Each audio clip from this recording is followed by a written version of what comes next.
page. You ready? Hey, Tommy Weber. We're live, buddy.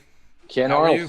How's I'm it doing going? great, man. I'm great. Everything going good up in New York City this week? Can't complain. No complaints. First of all, before we even start, I got to show everybody Pink Elvis. Right there, baby. Pink Elvis. Pink Elvis. Circa like 1973 when he was absolutely in his prime. Look at that. I love it. I love it. Look at that. Pink Elvis. That's amazing. That is amazing. Whew. I think you locked up on me, man. Did you knock your phone over? All I got is Pink Elvis right now. That's amazing. Hey, there's Carolyn Purcell. Hey, Carolyn, tell Webbs he needs to re-up. He needs to refresh his browser there because he's just got a Pink Elvis going on. And we've got the comments coming through, which is amazing. Hey, guys, welcome to Pro Prep Baseball. Me and Tommy Weber are going to be here. Webbs just needs to refresh his browser. As soon as he does, we'll be back on with him. Just give him 1 second right here. There he is. I got Pink Elvis, Webbs. He's working on it. All right. So in the meantime, hey, guys, thanks for joining us. Tonight we're going to be talking about top 5 catchers of all time. We're going to be talking about whether or not Jason DeGrom deserves to win the Cy Young Award. We're going to be talking about the Ryder Cup and analytics and how it relates to baseball. So we're going to be talking about a lot of things. Should be an excellent show. I'm looking forward to talking about these analytics with Tommy Weber. And to see. We're also going to talk about the playoff picture, how that worked out. And we're going to be talking about the game we had today with my youth team. I'm still wearing my gear, my shirt. And I see Andy Diorio's on. Hey, Andy Diorio, thanks for joining us, man. Stick around, man. We're going to be talking about some Mets tonight, and I want your opinion since you, of course, are a Met fan, right? So I want you to battle for your Mets. So that's what I want to hear. I want to hear some good stuff coming from some Met fans. Of course, the playoffs are upon us now. The season ended. Today was the last. Well, actually, it's not the last day because tomorrow is the last day.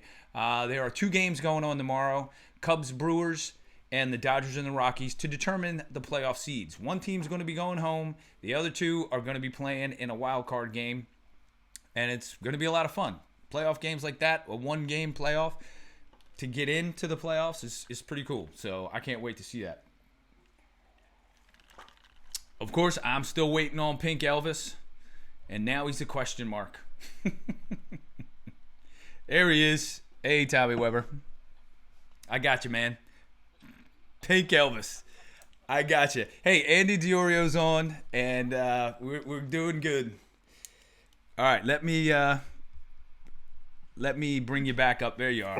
Your question mark is gone. The question to be or not to be Tommy Weber is gone. Question mark. That was the trademark of the Riddler in the original Batman series. Let's go. Andy's on board. Good. We're going to mock the Mets. Yes, I'm sorry. We're going to discuss the Mets. Yes. And I'm sure Andy's going to make a passionate plea for Jacob DeGrom because in typical Met fashion, Met fans love this stuff. This is like the Johan Santana no-hitter. Like that was a big deal. Or the batting title. Or the batting title by Jose Reyes. Oh, and amazing. And, they celebrate Bobby Bonilla Day every year. Right. Where they celebrate the grand single. Yeah. It's fantastic. Oh, fantastic. God. Oh, I got to take these glasses off because they're killing me, man. I'm looking over there, you're blurry. I look down here, you're clear. Then I look back over there, you're blurry again. All right, so, hey, we're going to talk about a bunch of cool things tonight. Top 5 catchers of all time. Let's get Diorio already comes on and says DeGrom's got it locked up. Yeah, are you kidding me? All right. So you know what? Let's just get right into that then. Let's get right into the DeGrom. Should he win the Cy Young Award? Now, the definition of the Cy Young is the best pitcher in the league, not the guy with the best ERA. That's my take on it. He's pitched well. He has a phenomenal ERA. It's a tremendous season. He's pitched. Yes. He's had a great season. He certainly has. But I mean, what's starting to happen? Look, he may deserve, and he certainly is on a short list of guys. That list is probably 2 who are in contention for the Cy Young Award. But the reality is that ERA also is a statistic that can be a bit deceiving. I want to see, his ERA is affected also by how many games he may have had a blow up in. He may have had a 5-run inning, not him, but another guy. So ERA is another guide as to how great your season is. But to say it's a slam dunk when you've only got 9 or 10 wins, I think is really doing a terrible disservice to the legacy of pitching, where guys actually had to remain in games, win games. We've now discounted the win to the extent where everything has become almost like a showcase experience. Is Jacob DeGrom having a fantastic season? Yes. But, I mean, there is a huge difference between the amount of wins that he's got on his team and the amount of wins that other guys have. And that has to be given some credibility. Some. This slam dunk stuff, I think, is silly. Yeah, well, his record was 9-9. And if he was, say, 9-1, 9-2, I would look at it differently. But he was 9-9. He was 500. And I don't think that's enough in this day and age to win a Cy Young. And if he wasn't pitching in New York, he'd have no chance. Yeah, absolutely no not. chance. Well, sorry, there are more writers in New York who vote anyway. Yeah. So and it's just people make more noise about stuff that happens in New York. There is no way Andy DiOrio will be clamoring for a guy in Milwaukee who had the same numbers. I'm sorry, he wouldn't. No. And Max Scherzer, who again had a great season. Yeah, and great pitcher. Led the league in wins and strikeouts. He had 300.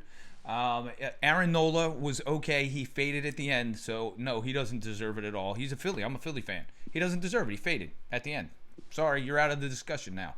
But I think Max Scherzer, because he had the wins, he had the strikeouts, right? He was 10-9. Oh my God! Get your Andy. facts straight. That's sorry. right out of the WFAN handbook. Get your facts straight. Oh my God! No, his name is spelled with 2 L's, not with 3. Oh God! I'm sorry, Spare Andy. Really I didn't sorry. mean to. Yeah, at least it's something really. 10th win. At least it's something really significant. That makes all the difference in the world. 10-9, he's a slam dunk. 9-9, he shouldn't even be in the top 5. No. Andy, I am not saying he didn't have a great season. He's a terrific pitcher. I saw him pitch in person against Baumgartner in San Francisco. I had field seats that were unbelievable. I was like in the dugout. It was really great to watch. They're both terrific. Yeah, he's a terrific pitcher. I'm not saying he's not a good pitcher. I'm just saying it's not a slam dunk. And that when you start devaluing wins, I think you're going down a dangerous road. I think what you need to do, Andy, is you need to contact your Met GM and you need to discuss with him putting better players around him to win games. Maybe keep him in the game longer. So, keep him in the game longer so that he can win his own game. That's another virtue. I'll say this. Here's the litmus test for me. Who I would want in one game is not a slam dunk. And I may lean towards Scherzer because I think Scherzer has more of a complete game in him than DeGrom does. That's all. I mean, it's a toss-up. They would both be great in a playoff scenario. You had one game to pitch, and you needed a win. Scherzer or DeGrom is a great choice. Here we go. More stats. Quality starts. That's 6 innings, 3 runs. To me, that's not a quality start. 290, 69 strikeouts. Okay, I'm not saying those numbers are not good, Andy, but wins mean something. Right. They mean something. They really do. This is the problem with all sports dialogue. Just because you don't genuflect at the altar of a player doesn't mean you hate him.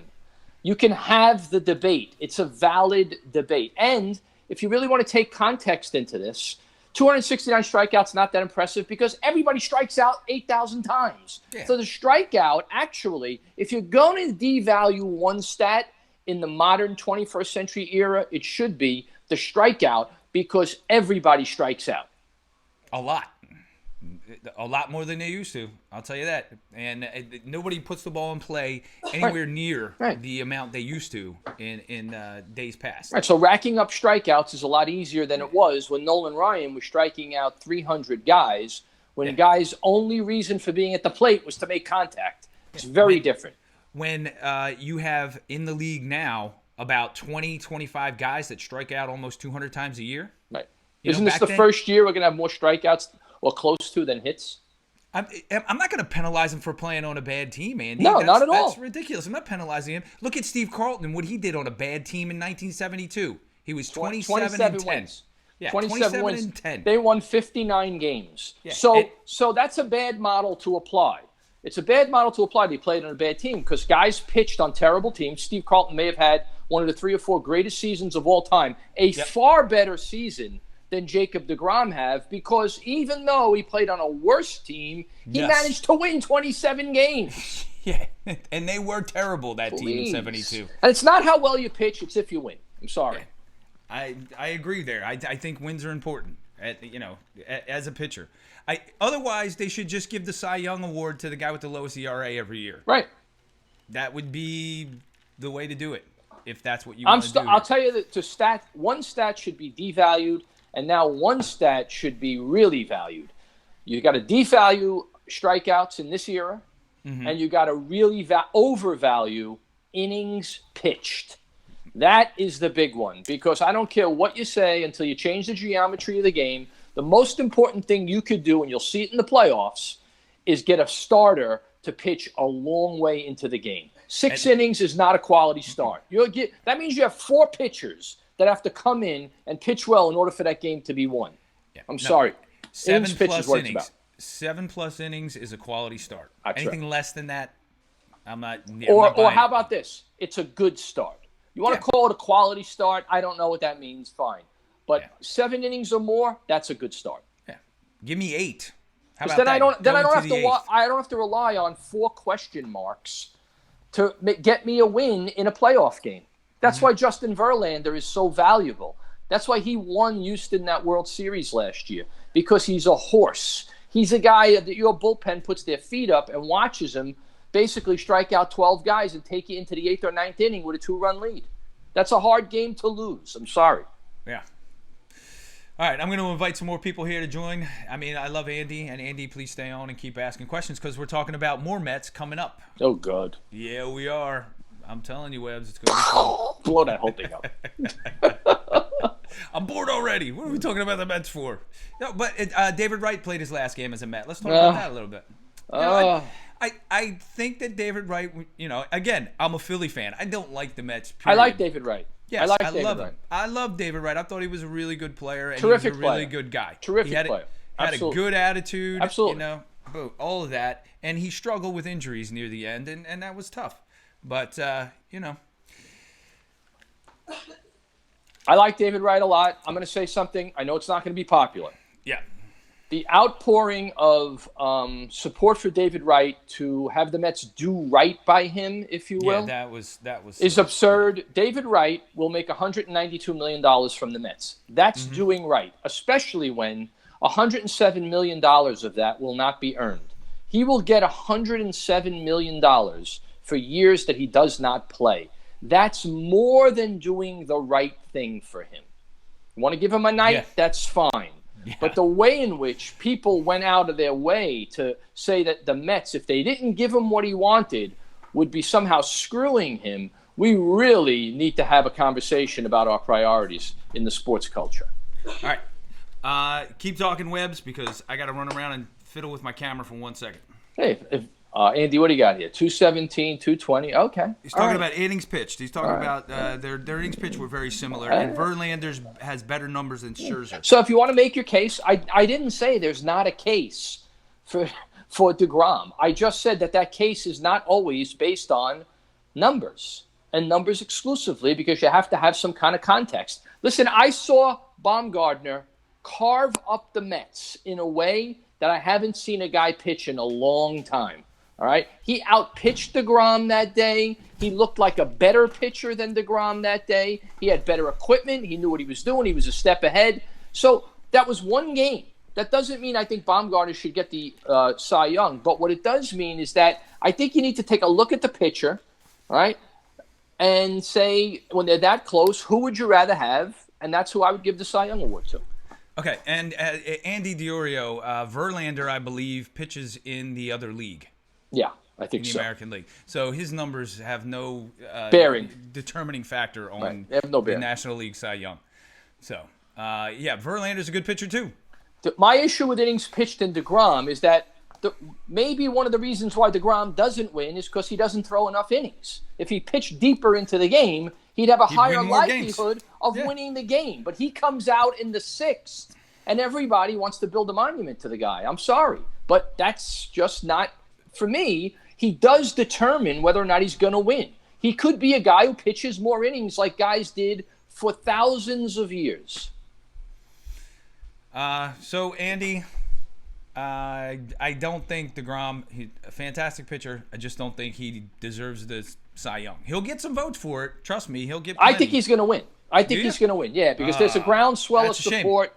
He's a New York guy. The sports writers have been lobbying for him. And I also think it's an issue of the Mets are desperate. And they have put a PR machine in motion since the halfway point in the season to get him the Cy Young Award. I think he's going to get it. That's a shame. Absolute shame.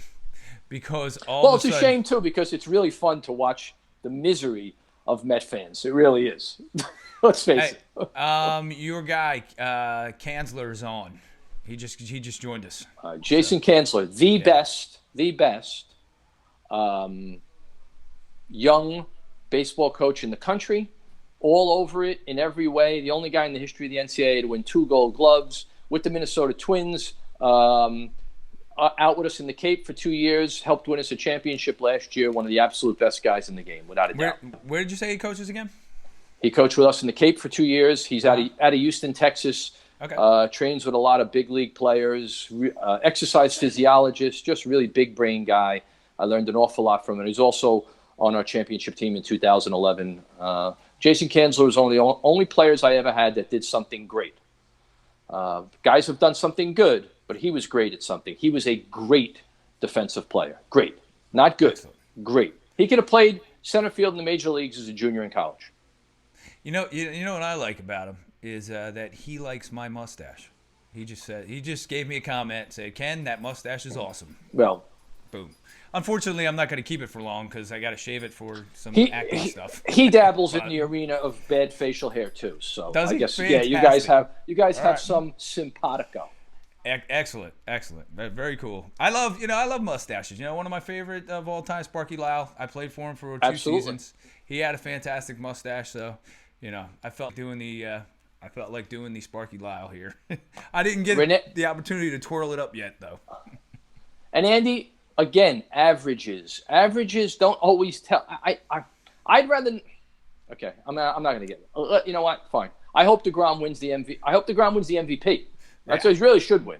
Maybe he should win the batting title too. Let's just give him everything. Give him every trophy, and maybe that'll make Met fans happy. Here's what's not going to make you happy. At next spring training, Callaway's still going to be your manager. Oh, sorry, man. I'm just sorry, Andy. Yeah, because I don't think they're going to turn that around for a couple years. Yeah.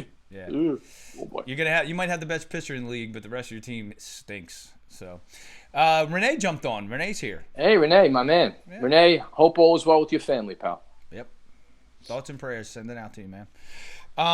So let's get into moving on from Jason DeGrom, right? Just the Cy Young. Andy just wants the Cy Young, he says. That's all. I'll give Andy the Cy. I think Andy DiOrio should win the Cy Young. There, I've said it, finally. Yes. He's probably one more time. Pink Elvis stinks. Andy DiOrio should win this Cy Young. I like the way Pink Elvis thinks. But anyway, Andy DiOrio looks like he could win the Cy Young. Oh my God. Yeah, I would pick Andy DiOrio in any Ultimate Fighting Championship right now. Andy DiOrio. No, I wouldn't pick him in Ultimate Fighting because I think I could kick his ass. But that's another story. Oh. Andy DiOrio could play for me any day. He's my kind of player. Excellent player. All right. So moving on from that, hey, let's talk about catchers, man. Let's talk about the greatest catchers of all time. This is a good conversation because I know you have your thoughts about who should be the greatest catcher. I have my thoughts about it. And Andy, of course, will have thoughts about a certain Met that should be there, as well as Stu Plotkin, who thinks that Mike Piazza is probably the best guy out there. So, but here we go. I'm going to bring up my top 5. So we're talking top 5 catchers right now. I'm going to bring this up real quick. Top 5 catchers of all time.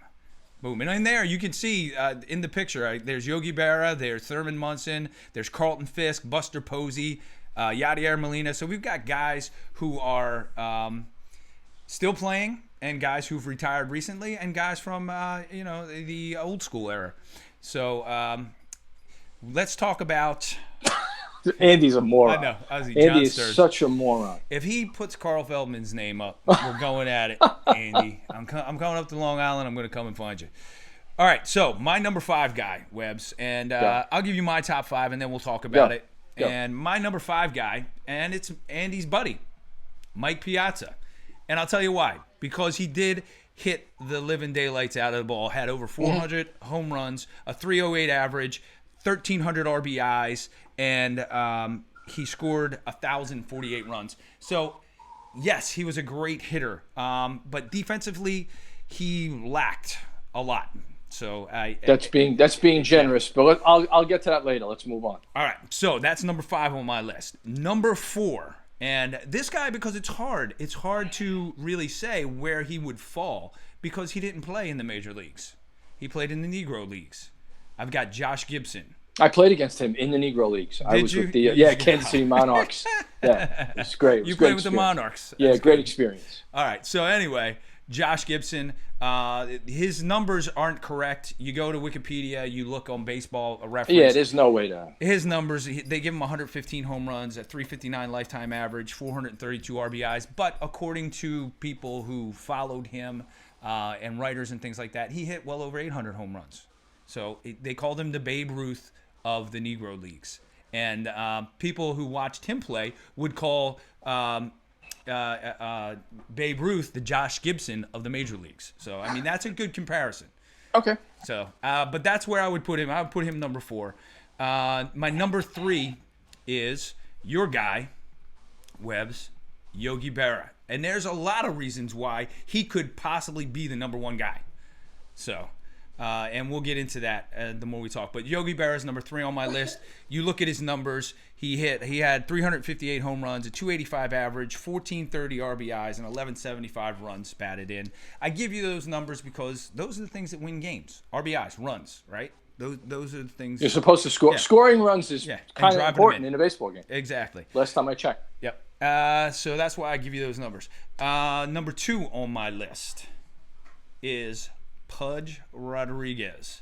This guy, what a player. And I put up a picture of him screaming like that because that's the way he played. Mm-hmm. He played like his hair was on fire. Yep. Which is what I really liked about him. He was always intense. He was always into the game. Again, his numbers are really good. He hit over 300 home runs. He had 311. He had a 296 career average, believe it or not, which is really good. 1332 RBIs and 1354 runs, which is right there with all the top guys we've already named. It's right in that zone. They're all like 100, 120 apart. So let's go. Let's look right here. So Andy came on and said, Just and remind me to I'm punch gonna go Andy back. Diorio in his face next time I see him. Yeah. Okay, that's all I'm saying. All right, so Mackie Sasser, Renee put up Mackie Sasser as as his best catcher. He said bravo about Josh Gibson, sorry. And Stephen Burris joined us, so he's in there now. And then Andy Diorio is still on the ERA. Yeah, this is the Mets. This is why the Mets are who they are. We're talking catchers now, Andy. They're right. It's hardwired into their DNA. They just I am punching you in the face the next time I see you, Andy Diorio. Exactly. So we're talking about catchers now, and he's still worried about that 1.7 ERA. All right, and the number 1 catcher I got on my list, of course, is Johnny Bench. My God. Yes, Oh my God. fantastic defensive catcher Oh my God. and a fantastic hitter as well. His career numbers: he hit 389 home runs. He had a 267 average, 1376 RBIs, and 1091 runs. So right there, he was right in the zone with all these other guys. But I think defensively, he was by far way better than most of the guys we put out there. Pudge was really a good defender as well. But I think Johnny Bench blows him away. 14-time All-Star and 2-time MVP as well. Yeah, I like your list. So let me go at your list from the bottom up. All right, okay? go ahead. I can't put Piazza in. Well, first of all, I want to make a distinction between guys I saw and guys I didn't see, because I describe guys differently that I saw than guys that I didn't see. Okay, and stats are really important if they're overwhelming, right? If they're not overwhelming and it's close, then I always go with the guy who I saw. But anyway, Mike Piazza. I'm sorry, I can't put Mike Piazza in my top list of catchers because he wasn't even a catcher. I saw Mike Piazza on about 4 different occasions hit the pitcher in the back with a ball he was trying to throw to second base. And We should have had this clip. If you want to see what a poor catcher Mike Piazza was, in Game 5 in the 2000 World Series, when Luis Sojo hits the ground ball up the middle, and Jay Payton, who couldn't reach second base from third base, makes that 22-hop throw to the plate. Mm-hmm.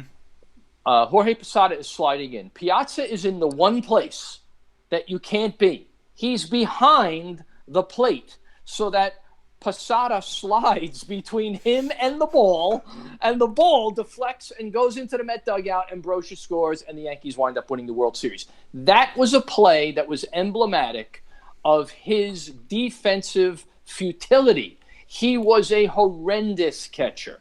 Okay? Great hitter, had a great, absolutely, but I can't put him in my top 5 because he was such a liability as a catcher. Okay? We got a couple comments that came in. Renee wanted to know why there was no Carlton Fisk on my list.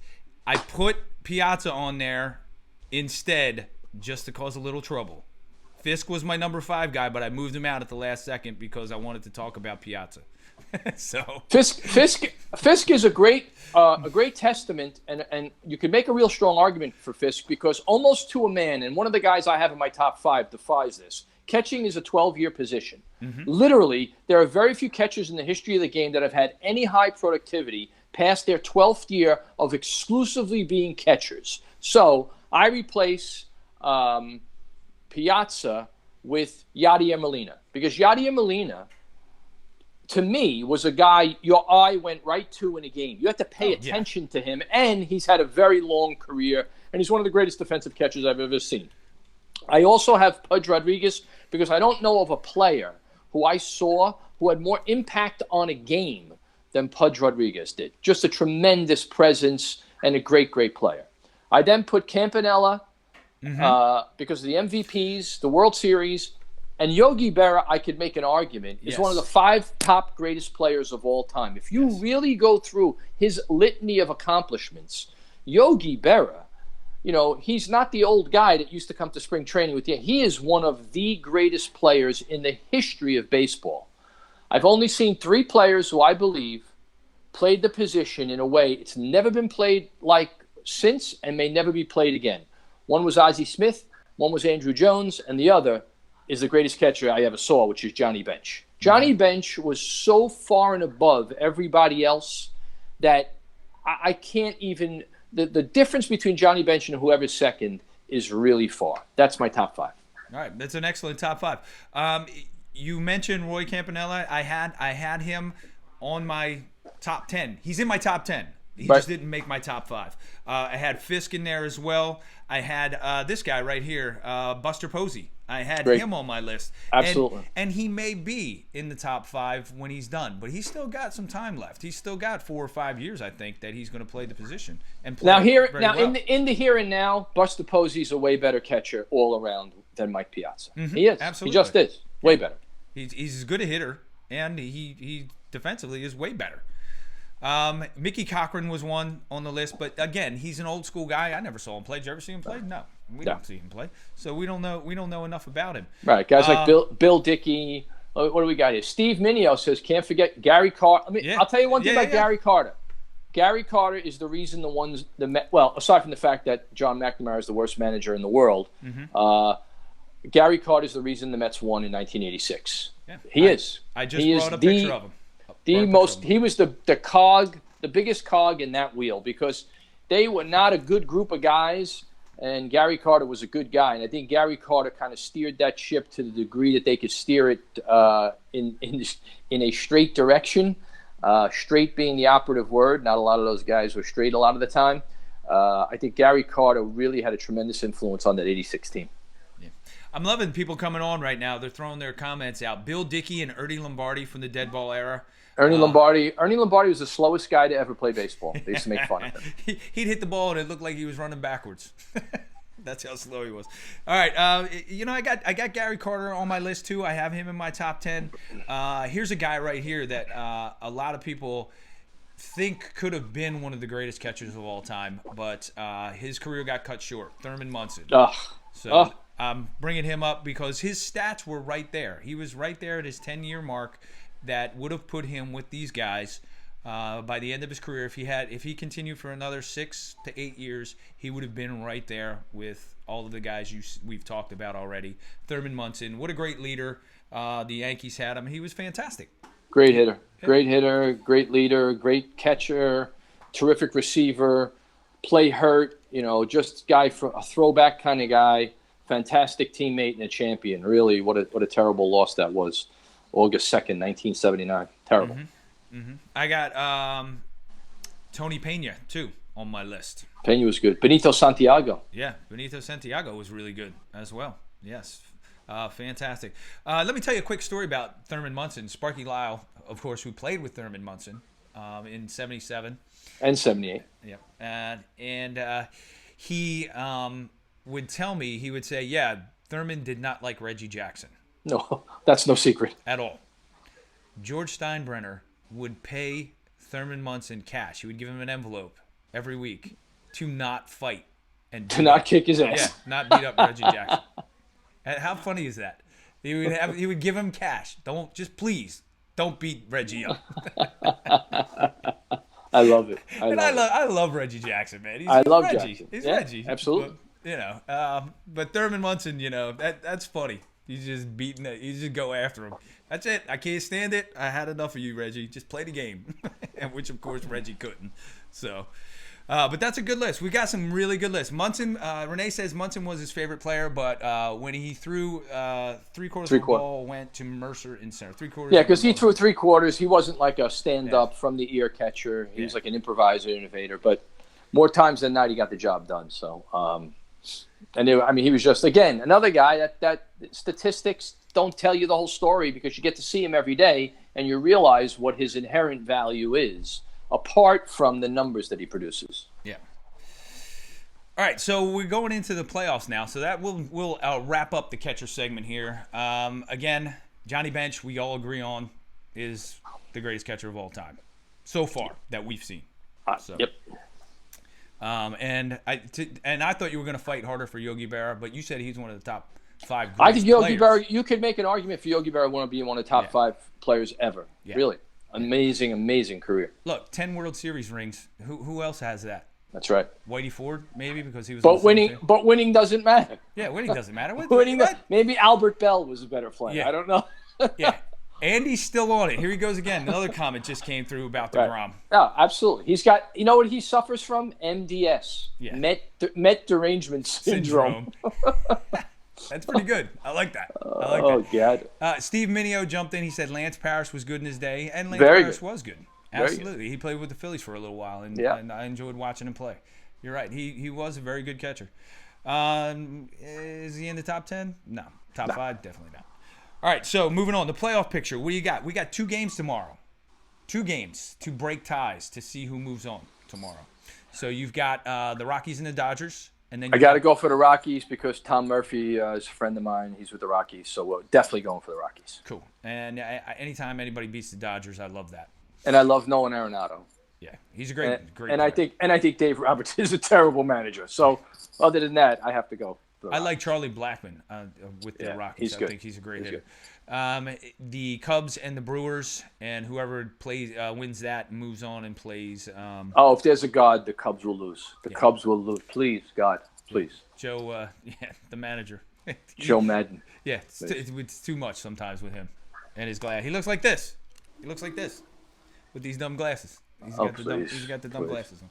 So, anyway, he wears those to make everybody think he's smarter than he really is. So, anyway, he did win a World Series with the Cubs, so he's a god in Chicago. We all know that. Well, actually, Renee's wrong about if they scored 3 runs per game when DeGrom pitched the Mets, he would have 30 wins because they'd have to score the 3 runs in the first 6 innings because he's not in the game in the last 3 innings. Yeah. So, nobody cares about the Mets scoring runs. Please. Yeah. That's insane. Tell him to stay in the game long enough for the Mets to win, and he'll get wins. Yeah. I don't think it's too much to ask. Yeah, you pass it over to the other guys who obviously are going to blow. Then you leave it up to exactly. That's your fault. You said I don't want to pitch the 8th, and then guess what? That's when you lose in the 8th and 9th. So, yeah, Andy, no, he's not winning the Cy Young. Well, he probably will, but I don't want him to. All right, so that's the playoff picture. You got the Red Sox, the Indians, and the Astros. They're just sitting around waiting. They'll start their series coming up, and then of course you got the Braves. They're waiting to find out what happens tomorrow, who they play. I don't think the National League teams have a chance against the American League teams. Whoever comes out of the American League, I really don't think they have a chance. So, what do you think, Webbs? I describe the Astros and the Red Sox in the same way. If the Red Sox are healthy, it's a big if. I know it's a big if, but I think Sale is the most unhittable pitcher in baseball. I don't know of another pitcher who guys get worse at-bats against than Chris Sale when he's right. He is absolutely ridiculous. But I describe them this way. When you play the Astros, and especially the Red Sox, when you're walking, they're trotting. When you're trotting, they're running. And when you're running, they're sprinting. They play an up-tempo game. And they like to beat you at that game. They enjoy that game. They score every run. They're great defensively. And their manager is just enough of a prick to make a big difference. He likes beating you up. He likes having his foot on your throat. And I think that's a very, very lethal combination. I like it. And I would be, if the Red Sox are healthy, they're going to be very difficult. And if the Astros right now are healthy enough so that they're going to be very, very difficult to beat. The two top teams in the league that put the ball in play the most, the Astros and the Red Sox. And the Cleveland Indians. Yeah. So, and that's why they're where they're at. Yep. And the Cleveland Indians lead the league in stolen bases, and they believe their aggressiveness on the base paths, which people say that doesn't matter either. You're not supposed to steal bases. Oh, okay. Is one of the reasons why they're. I don't know. All right, so Bobby Kahn came on. He gave us his top 5 list. You ready? I'm going to read it real quick. I see it. Bench, Munson, Pudge, Berra, Feldman.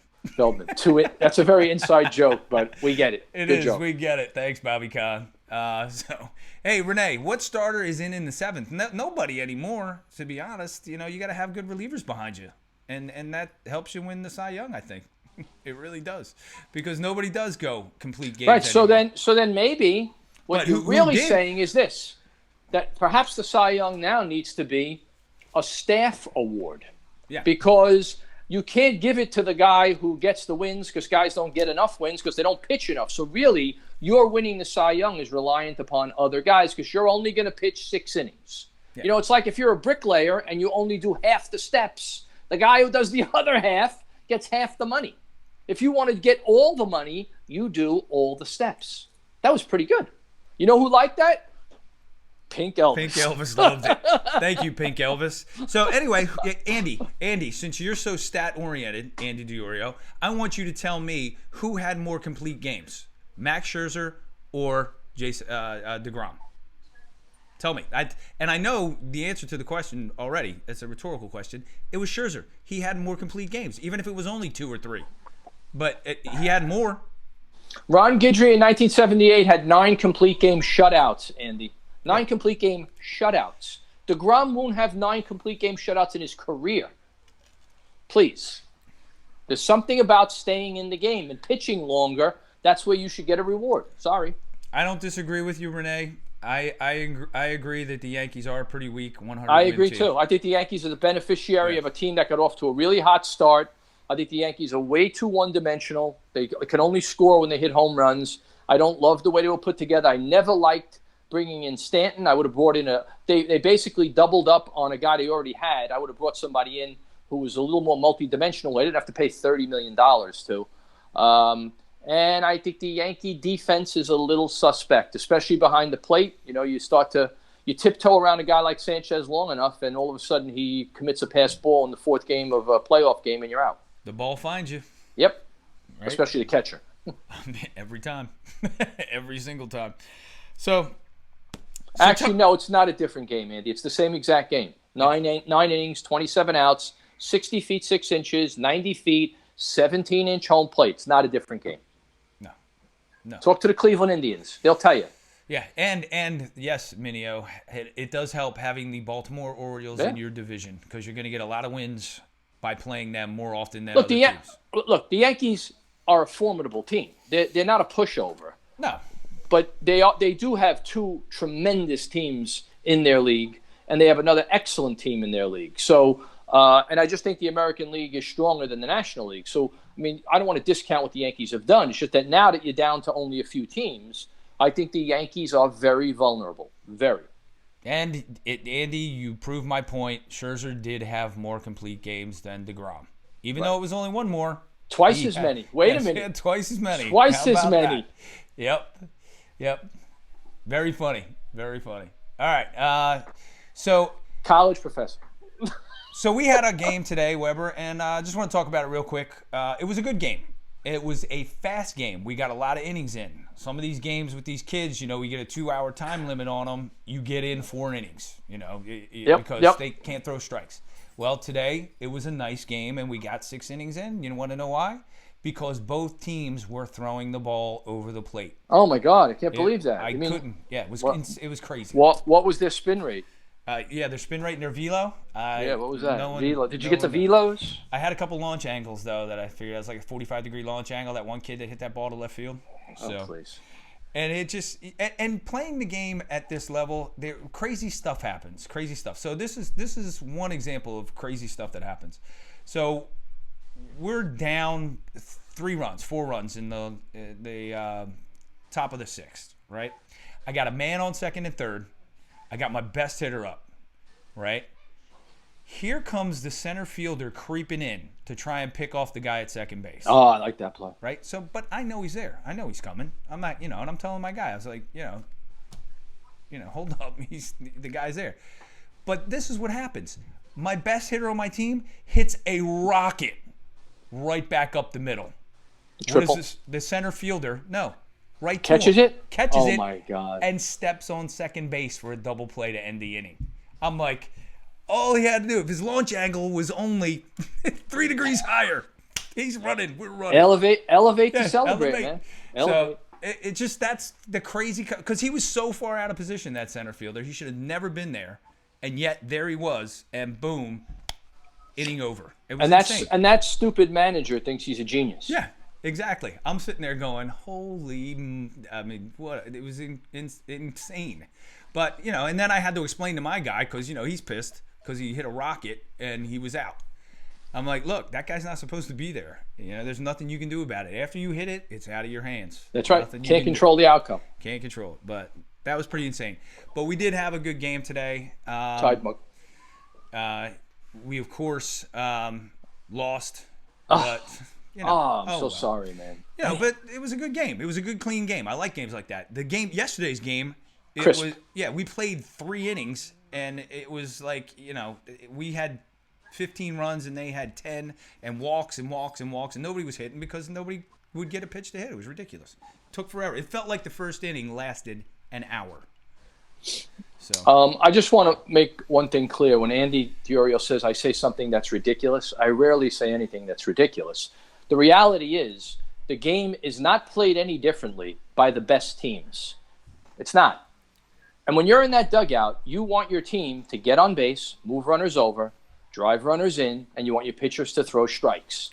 That is a winning formula all the time. The fact that people have drunk the Kool-Aid and think that you have to strike out 200 times a year in order to be a good player doesn't mean that that's the way the game should be played. Perhaps that is the way the game is being played, but not by good teams.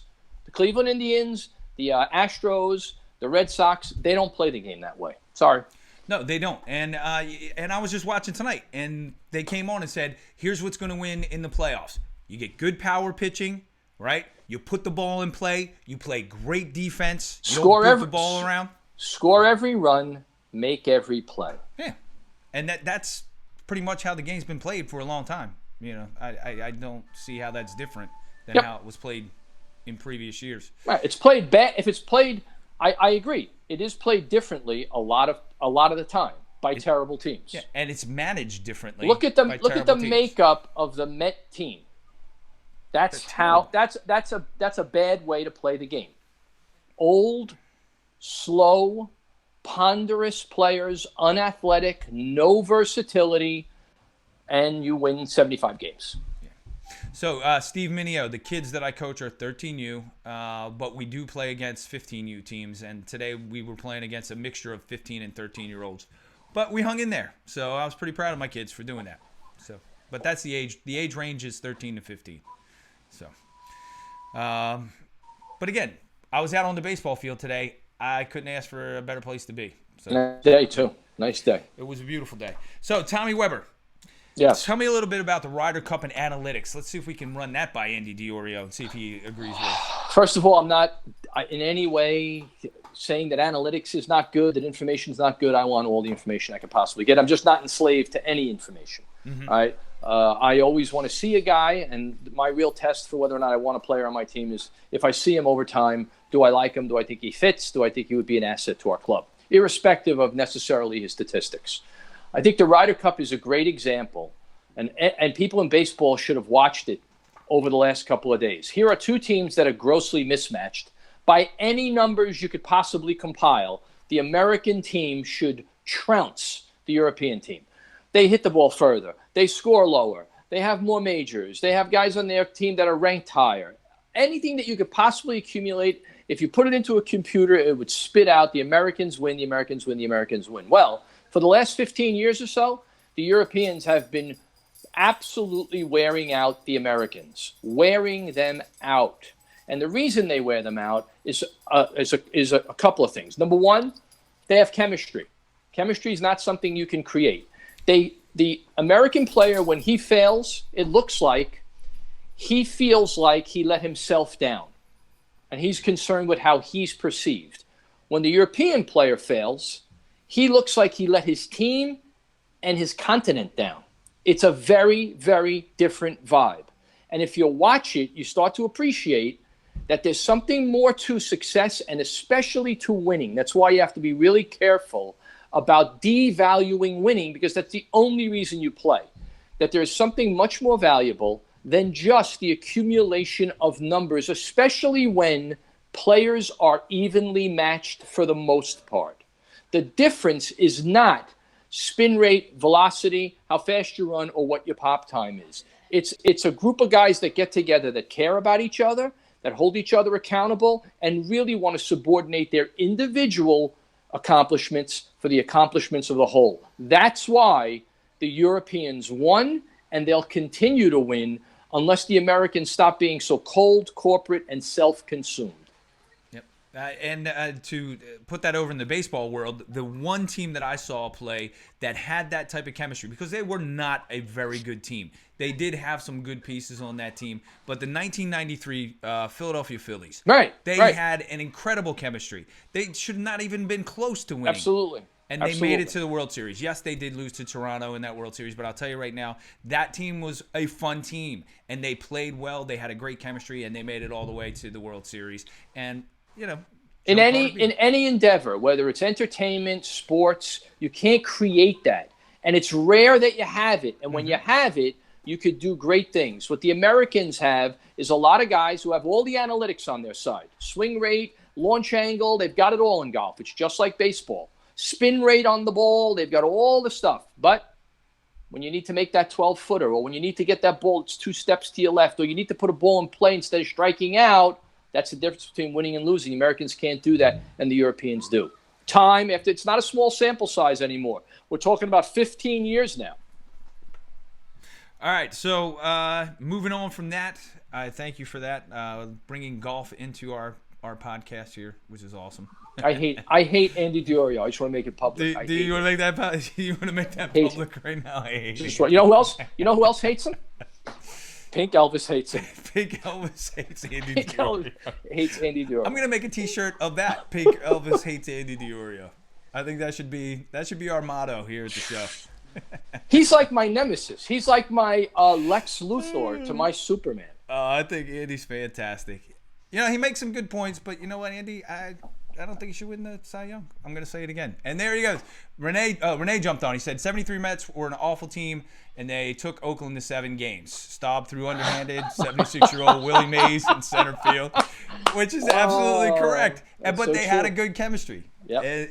And they had Tom Seaver, John Matlack, and Jerry Kuzma. Yeah, which, that's a pretty good start in 3. Yeah, that's a good start in 3 right there. And in a 7-game series, if you got that 3, and you can throw them out there, each one of those guys twice. And I think Seaver, in Game 6, I think Seaver pitched a complete game. DeGrom would have been out in the 6th inning. Yeah, DeGrom would have been in. He would have been up at the. You would have had Jeremy Blevins on the mound to win the World Series for you. Yeah, well, he would have been at the snack table in the clubhouse. Right, just what I want. Yeah. Instead of having Nolan Ryan, put Jeremy Blevins on the mound. All right, so Tommy Weber. Before we go, I want you to let me know. I don't want to go. I know. We got to go. It's getting late. It's like we're 55 minutes in.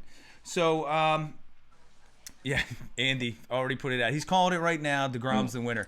So tell me where else people can hear you and see you. I'm going to bring up your website right now so you can talk a little bit about that. Go ahead. TommyWeberBaseball.com. There we are. Nino. There's Kanzler right there next to me. It's pretty cool. Mm-hmm. That was the, we beat YD. Tony Losi, Georgia. Yeah, we are raising that championship. That was fun, man. That was fun. That was a great coaching staff. Neil Barbella, Jerry Sidman. TommyWeberBaseball.com. I'm on Twitter, Tommy Weber B-Ball. Listen to Sundays with Tommy. I'm at the piano. There's AJ Graffinino. He's on my Mount Rushmore. That kid, love that kid. Won our championship together. I probably hit him more ground balls than I hit you. He's probably the only guy. And Diorio too. I mean, he is just what a fabulous kid and a fantastic player. He'll be in the big leagues. Good. Yeah. So say hello. Start a conversation. Start a dialogue. And my podcast, The Conversation with Tommy Weber. Check that out. I get some good guests on. This week I got Brandon Martirano from the University of North Carolina talking about going to the College World Series and the upcoming draft and a lot of other cool stuff. That's awesome. Neil Barbarella said, "Shout out." Thanks. Neil Barbella is 2011 Tide champion, 2017 Cape Cod champion. So he's part of the band. Great guy, Neil. Excellent. Well, Tommy Weber, I thank you for joining me. Thank you for talking about top 5 catchers of all time tonight. Thank you for talking about that guy that's probably going to win the Cy Young but shouldn't. And I'm not even going to say his name. It's the guy who shouldn't be named. We can't say it. It's like Voldemort. We can't say it. Okay, but you're hurting somebody's feelings. You know who you didn't say goodnight to, right? I didn't say goodnight to Pink Elvis. Good night, Pink Elvis.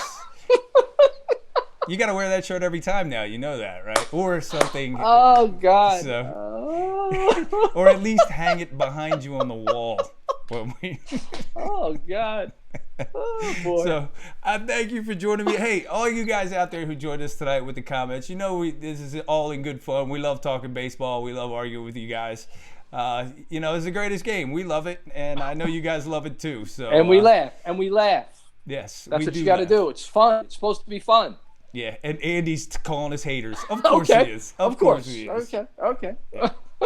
Andy, I only hate you, Andy. Yes, Andy, you can call me a hater all you want. I still love you, pal. I do love you. Of course we can only hate. Yeah, we make fun of him because we hate. He's on the inside. He's one of us. Yeah. I love you, man. I'll see you soon, I hope. And yes, Pink Elvis is leaving the building, Renee. We need to shut this down, man. All right, guys. I appreciate it, Tommy Weber. I'll see you next week. We'll see you all next week. Peace out. Have a great weekend. Be good, man. Love you.